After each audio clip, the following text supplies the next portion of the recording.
What's going on, ladies and gentlemen? Thanks for joining me. I am Jasper Chase. Today we are going to talk about Hawaii.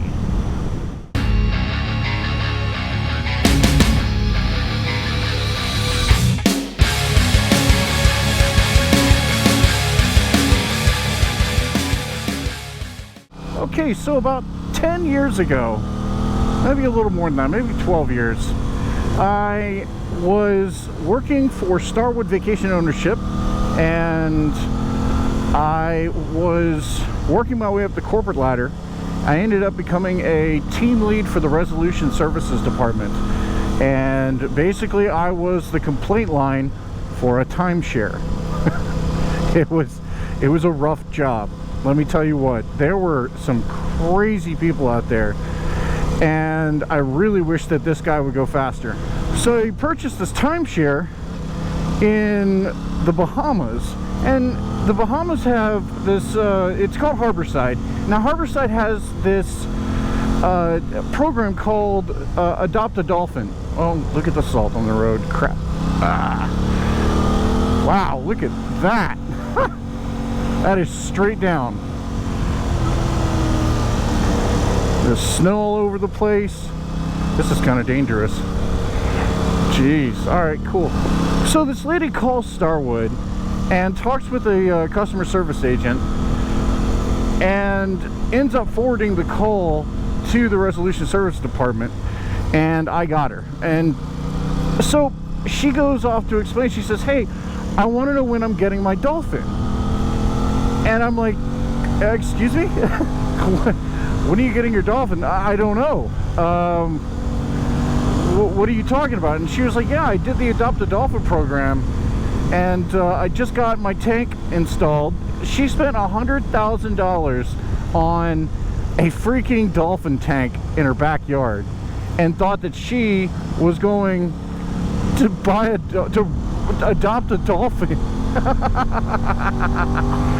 Oh my gosh, I could not believe it. And I was like, man, it's not like that. And I tried to explain to her, it's kind of like when you adopt a Somalian kid and you send money to a charitable organization and they send you like postcards that have been written by the kid, and that kind of stuff. That's what the dolphin thing in an issue it basically is. And oh my gosh, she was so pissed off. And I mean, aside from her being absolutely ridiculously stupid, yes, she had every right to be pissed off. So that was one. Then there was the cancer lady. They called and wished cancer on everyone she talked to and their families all the time. We ended up having to come to Jesus talk with her. We sent her to the Consumer Affairs Department, and the director of Consumer Affairs told her that she has been blackballed and she is no longer allowed to use her timeshare, and she had to sell it. So anyways, that was the type of people that I had to deal with. Well, I'd been the team lead for quite a while, so they were opening up a call center in Maui, and they needed someone, a representative from the corporate office, to go and teach the new customer service reps how to do their job. And the director of Consumer Affairs came to me one day and she's like, hey, I have this position that I need filled and was wondering if you'd like to do it. Would you like to go to Hawaii for 5 weeks? It was 5 weeks, and we'll pay for your hotel, we'll pay for your rental car, we'll pay for everything. You just got to do your job and teach these people how to be customer service reps. I was like, so you want me to go to Hawaii, all expenses paid, and all I got to do is teach a bunch of people how to answer the phone? Yes, please. I will absolutely do that. So I did, and it was the most incredible experience of my life. I'm going to go into all the crazy things that I did here in a little bit, so stay tuned. But, you know, overall, the job was easy. I got to spend a lot of time in Maui doing all the touristy things, and all of a sudden my 5 weeks are up. It happened so fast. At the end of the 5 weeks, I had the hotel manager come up to me and say, hey, we have a front office manager position available, and we would love to have your resolution skills as a representative for our resort. And I was like, seriously? You want me to move to Maui? And he's like, yeah, we'd love to have you. You don't even have to interview. We're offering you the job. And I was speechless. I could not believe it. So I talked to my fiance about it, and she was like, absolutely. So we started making arrangements for us to move to Maui. We paid, I want to say it was like $2,500 to ship both our cars, and which was really stupid. I should have sold my car and bought a scooter, honestly, because I ended up moving. I was probably 2 miles away from the resort, and a scooter would have been so much cheaper than, I had an Infinity at the time. It was very expensive, and I should not have sent it over there. I should have saved my money and just bought a scooter. But anyways, I digress. It happens. You learn from your mistakes. That was it. I moved to Hawaii. I actually moved to Hawaii. Like, to this day, I still can't believe I lived in Hawaii. Now, let me tell you about the amazing things that I actually got to do. Now, first things first. If you are going to go to Hawaii, you have to go to a luau. You just have to. It's an incredible experience. You get to learn a lot about their culture and their history and have a good time with a bunch of friends. I went to this luau with a bunch of coworkers, and we got front row seats to this thing. It was a hospitality night, so it didn't cost us anything. All you can eat food, all you can drink alcohol. You can't get any better than that. And they started to perform, and they talked about the history and the dances and rituals and celebrations. I mean, all kinds of stuff. One of the interesting things that I learned about luau's is that fire dancing has nothing to do with Hawaiian culture. Now, they did it in the luau because that's what the tourists want to see. Tiki torches, fire dancers, all that stuff had nothing to do with Hawaii. That is Polynesian. It is not Hawaiian. But people think that the tiki torches and fire dancers were from Hawaii, so they put it in their luau's to entertain the tourists. Talking about the culture, the Hawaiian culture, they're very sensitive, and you have to mind your P's and Q's, so to speak, when you're talking with them or associating with them, because they're so sensitive. Holy cow, we got to check this out.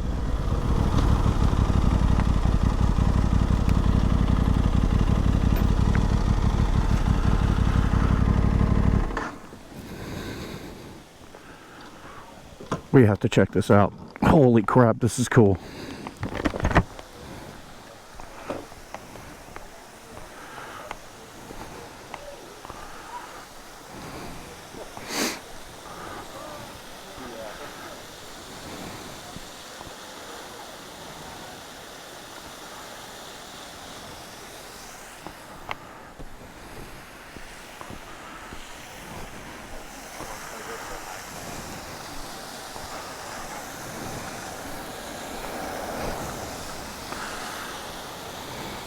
Boy, you don't see that every day. Wow.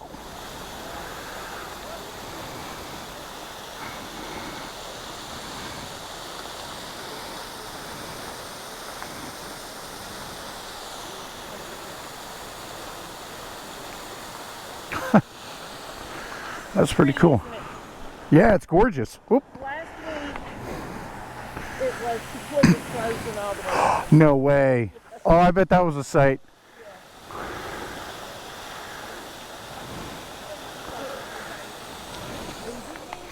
Oh my goodness, that was crazy. Oh, okay, so it's a fall. So it's the Bridal Veil Falls. I don't know if you heard the lady, but she said that last week it was frozen completely over. Wow, that's wild. Right off the road here. That's crazy. Wow, that was amazing. Okay, I forgot what I was talking about. Culture. So the culture is very sensitive, and you really have to be careful what you say and do around them.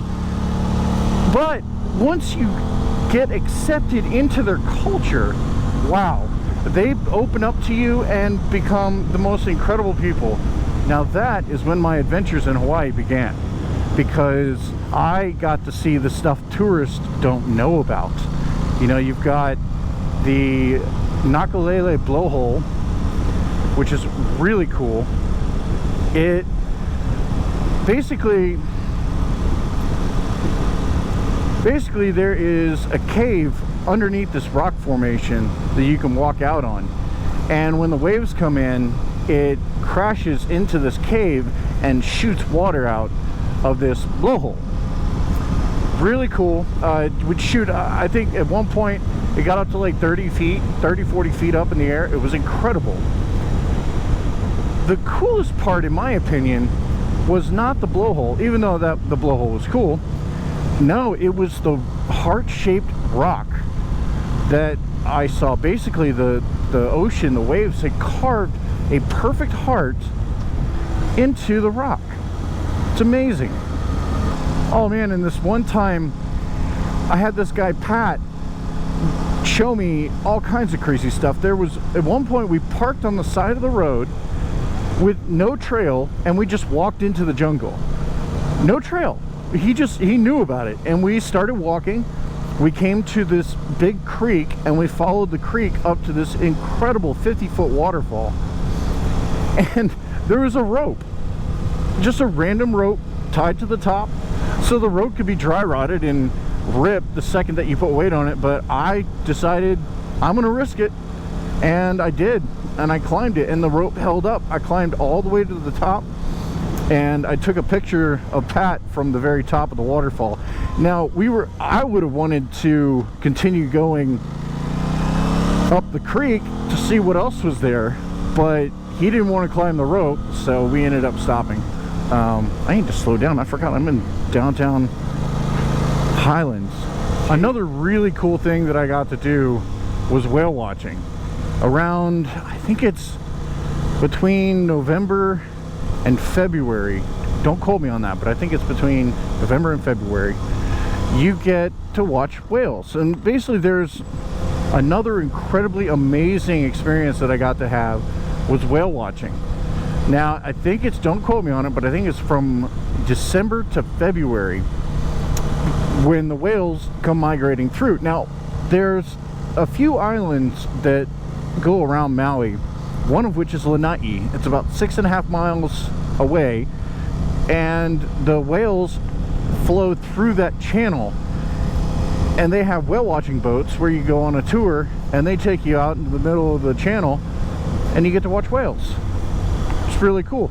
There was one time I was laying on the beach, and probably half a mile in front of me I had one breach really high up and then slam into the water. It was so cool.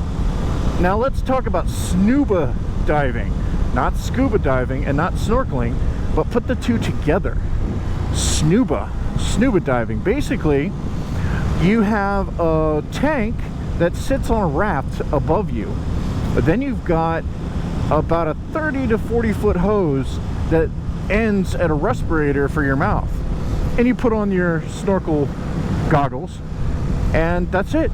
And the tank lasted for two people, lasted about 45 minutes, which was great. So we were underwater for 45 minutes just looking at all this incredible stuff, all the coral reefs, the fish. I saw a sea turtle. I saw a pufferfish that was the size of a basketball, and it hadn't even been blown up. You know how the pufferfish will get really big when they're scared. It wasn't even puffed up. But one of my favorites, I'd have to say, and it was a touristy thing, but one of my favorites was the Haleakala sunrise. It's the tallest mountain in Maui, and there's a volcano there. So you go up there, you can actually see the ocean is just endless when you're up there, but you can also see the big island, which is really cool. You see the volcano. I mean, it's very tiny, it's very far away, but you can see it.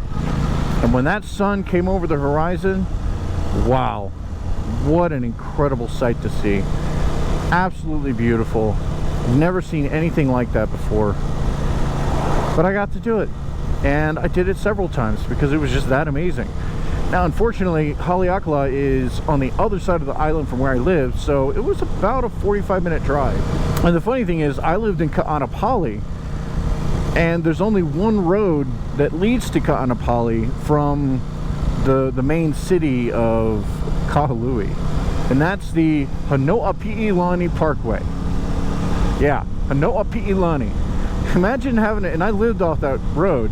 Imagine having to write that down every single time you fill out an application or some kind of medical form. Hanoa Pi'ilani. Another interesting fact, the state fish for Hawaii is a rainbow triggerfish, and its name is Huma Huma Nuka Nuka Apua'a. Say that fast 3 times. So it's a beautiful fish, though. It's a triggerfish, so it looks like it's a diamond shaped, and it has rainbow colorings on it. It's a beautiful fish. Saw all kinds of them while I was scuba diving. And if you thought it couldn't get any cooler, you've got to hit up the road to Hana. It is the most dangerous road on Maui. It's 52 miles long, 620 curves. You can see Oprah's gate to her house, which is kind of cool. The Black Sands Beach, all kinds of cool stuff. I already told you that I live 2 miles away from the resort, right? Well, that also means I live near the ocean.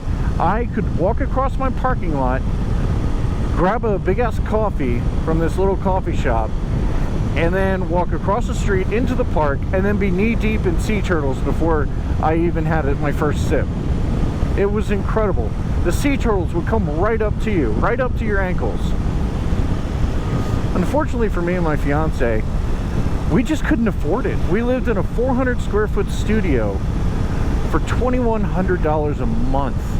It was ridiculous.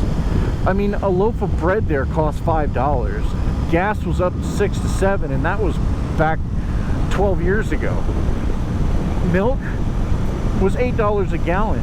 I could just keep going on and on and on. It was just way too expensive. But overall, I had an incredible time in Hawaii.